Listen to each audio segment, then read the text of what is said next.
भनिन्छ जसले मलाई कुनै कुराको डर छैन भनेर भन्छ भने उसले झुट बोलिरहेको हुन्छ अरे। मेरा सम्पूर्ण विश्वभरि छरिएर बस्नुभएका दाजुभाइ दिदीबहिनीहरूलाई प्रभु येशू ख्रीष्टको नाममा जय मसीह। आज तपाईँहरूसँग म एउटा यस्तो विषयसँग तपाईँहरूको अगाडि आएको छु। त्यो विषय चाहिँ हो डर। किनभने तपाईँ र म विभिन्न प्रकारले हाम्रो जीवनमा हामी डराइरहेका हुन्छौँ, विभिन्न प्रकारले हाम्रो जीवनमा हामी डरसँग जुझिरहेका हुन्छौँ। यद्यपि तपाईँ र मैले ती डरलाई हामीले देखाउन सक्दैनौँ, मानिसहरूलाई हामीले देखाइरहेका हुँदैनौँ, तर पनि भित्रभित्र तपाईँ र म कता न कतै कुनै न कुनै कुरा लिएर तपाईँ र मेरो जीवनमा हामी जुझिरहेका हुन्छौँ, हामी डराइरहेका हुन्छौँ। तर आजको यो सबै कोलाहलको माहौलमा, आज यो खैला बैलाको माहौलमा के तपाईँ र म जसरी सानोमा हामी बालक बालिका हामी अँध्यारोसँग हामी डराउने गर्थ्यौँ, कि त्यसरी नै तपाईँ र म अहिले पनि डराइरहेका छौँ? तर बाइबल धर्मशास्त्रले यो डरको विषयमा पूर्ण रूपले विपरीत हामीलाई बताउँदछ। हो, हामीलाई हाम्रो भविष्यको चिन्ता छ, भविष्यमा गएर के गर्ने, कस्तो कामलाई चुन्ने, मेरो करियर कस्तो हुन्छ भन्ने विभिन्न कुराको प्रश्न लिएर तपाईँ र म दोधारको माझमा परिरहेका हुन्छौँ। आमा बाउलाई कतै छोराछोरीहरू अन्त्यै कुबाटोतिर लाग्ने डर हुन्छ। अनि विभिन्न प्रकारको हाम्रो जीवनमा हामीले सपनाहरू बुनेर राखेका हुँदाहुँदै पनि हामी धेरैचोटि हाम्रो जीवनमा सफलतामा हामी रमाउन सक्छौँ कि सक्दैनौँ भन्ने कुराहरूमा हामी जुझिरहेका हुन्छौँ।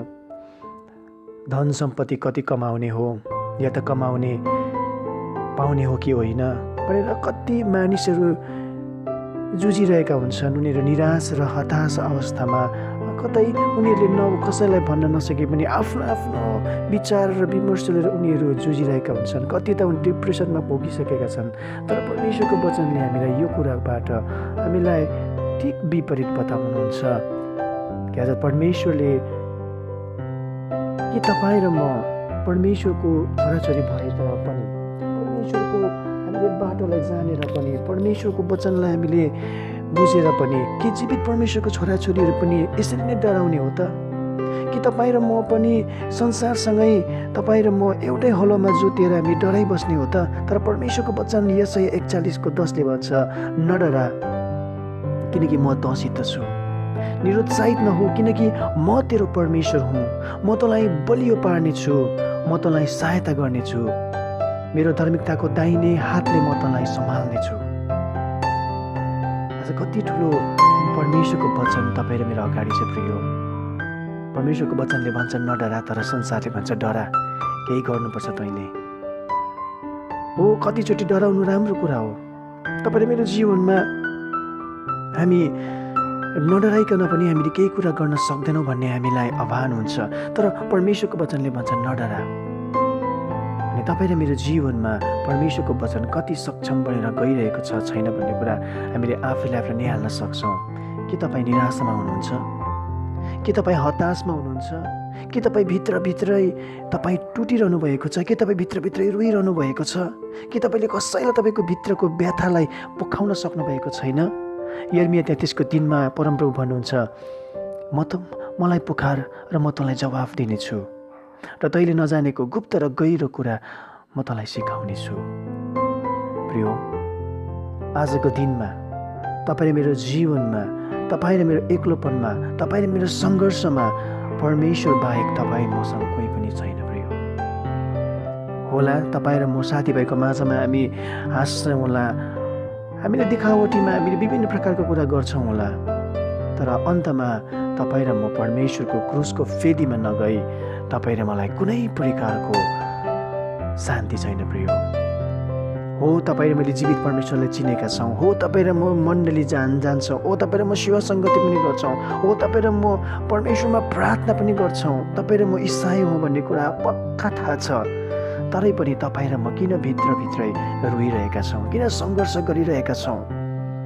आज दिनहुँ तपाईँ र मैले टेलिभिजन मार्फत, पत्र पत्रिकाहरू मार्फत, सबै मिडियाहरू मार्फत विभिन्न प्रकारका कुरा सुनिरहेका छौँ।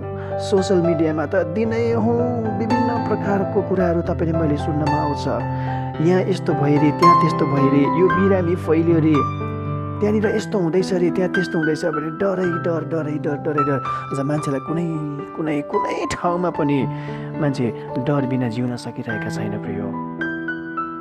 तर परमेश्वरले संसारलाई सृष्टि गर्नु हुँदाखेरि त्यो डर र त्राससँग परमेश्वरले संसारलाई बनाउनु भएको होइन, तर परमेश्वरले संसारलाई सुन्दर बनाउनु भयो अनि मानिस जातिले असल जीवन जिउन सकोस् भनेर परमेश्वरले सबै कुराको प्रावधान आदमको बगैँचामा गरिदिनु भयो। तर आजको आदमहरू कति रोइरहेका छन्, कति निराश छन् प्रियो। तर आज आदमहरू चाहिँ परमेश्वरको अगाडि जबसम्म घोडा टेक्दैन, जबसम्म आजको हावाहरूले जबसम्म परमेश्वरको अगाडि घोडा टेक्दैन, तबसम्म परमेश्वरबाट हामीले केही अपेक्षा गर्नु बेकार छ प्रियो।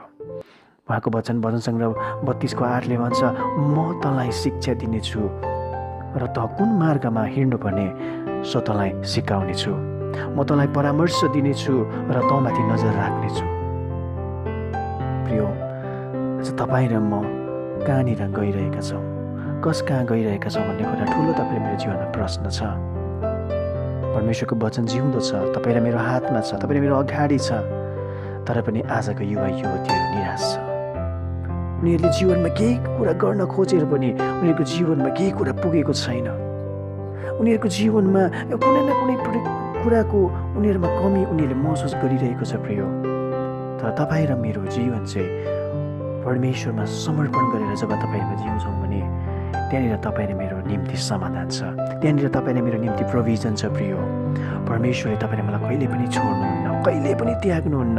तर तपाईँ र मेरो जीवन चाहिँ उहाँसँग हरेक बिहानी हरेक साँझ धन्यवादी जीवन तपाईँले जिउनु परेको छ। हो, तपाईँ र म आफै विभिन्न प्रकारका कुरा गर्न सक्छौँ भन्ने हामीलाई भान हुन्छ, तर तपाईँ र मेरो सृष्टिकर्ताको अगाडि उपदेशक पुस्तकले भने चाहिँ उहाँलाई नसम्झी तपाईँले मेरो धर छैन प्रियो।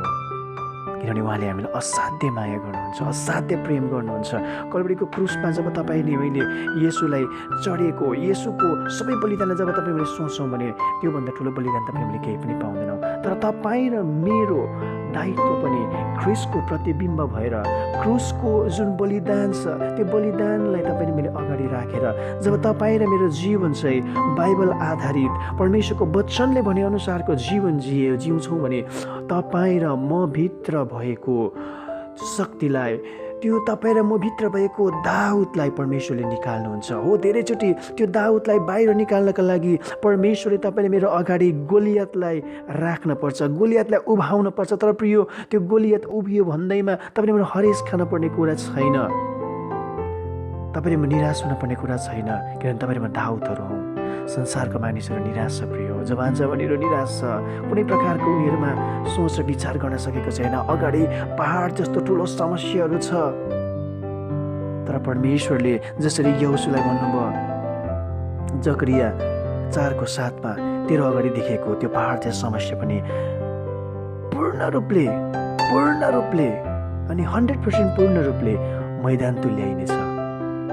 तपाईँको अगाडि पनि यस्तो केही समस्याको पहाड उभिएको छ कि तपाईँले पनि तपाईँको जीवनमा सफलता भनौँ या सक्सेस नदेखेको धेरै वर्षको भयो कि, अनि तपाईँ यो सक्सेसबाट कतै तपाईँ टाढिनु भएको जस्तो महसुस भइरहेको छ कि, या त तपाईँले आफ्नो छोराछोरीलाई एक्लै पाल्दै हुनुहुन्छ होला, तपाईँ एक्लो बाउ हुनुहुन्छ होला, तपाईँ एक्लो आमा हुनुहुन्छ होला। तर प्रियो, दाउदले भन्छ कि म आज यस्तो ठुलो राजा भएर पनि म एउटै कुराको चाहना गर्छु कि म परमप्रभुको भवनमा उहाँको पाले भएर बस्न पाऊँ। तर तपाईँ र मेरो जीवन अरूसँग हामीले तुलना गर्छौँ भने, संसारसँग तुलना गर्छौँ भने तपाईँ र म आफूलाई किन जिइरहेको छु भन्ने कुराको तपाईँले मलाई पछुतो लाग्न सक्छ प्रियो।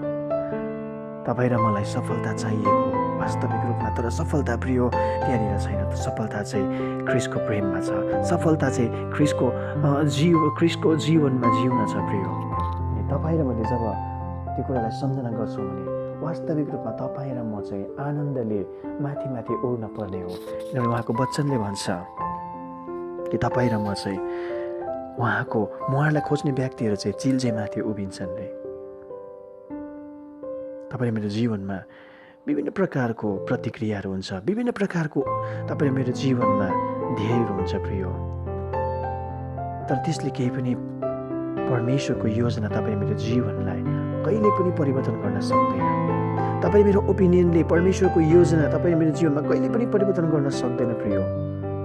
हो, तपाईँ म हटी हुन्छौँ, तपाईँ ममा घमण्ड छ, तपाईँ म विभिन्न प्रकारको कुरामा हामी ग्रसित छौँ प्रियो, तर परमेश्वरको अगाडि जब तपाईँ म जान्छौँ भने उहाँ चाहिँ प्रेमिलो परमेश्वर हुनुहुन्छ।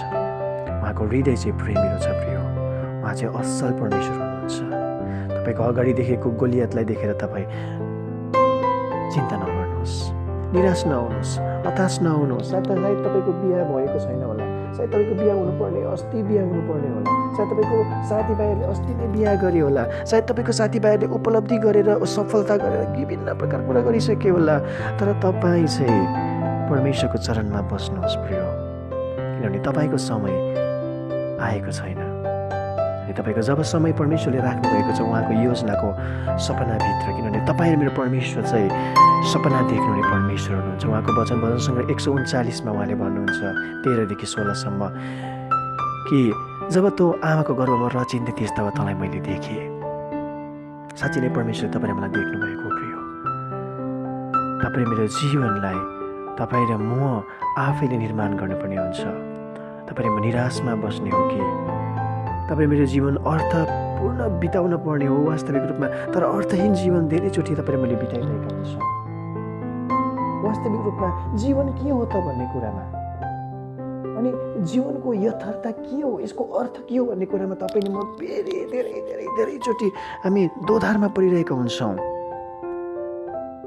विगतमा घटेका घटनाहरूले गर्दाखेरि, विगतमा गरेका तपाईँ र मैले भुल र गल्तीले गर्दाखेरि, तपाईँ र मेरो विगतको अनसक्सेसफुलनेसको कुराहरूले गर्दाखेरि, तपाईँ र मेरो विगतमा अनसक्सेसफुल रिलेसनसिपहरूले गर्दाखेरि विभिन्न प्रकारका यस्तो सम्झनाहरूले तपाईँले मलाई पोलिरहन्छ।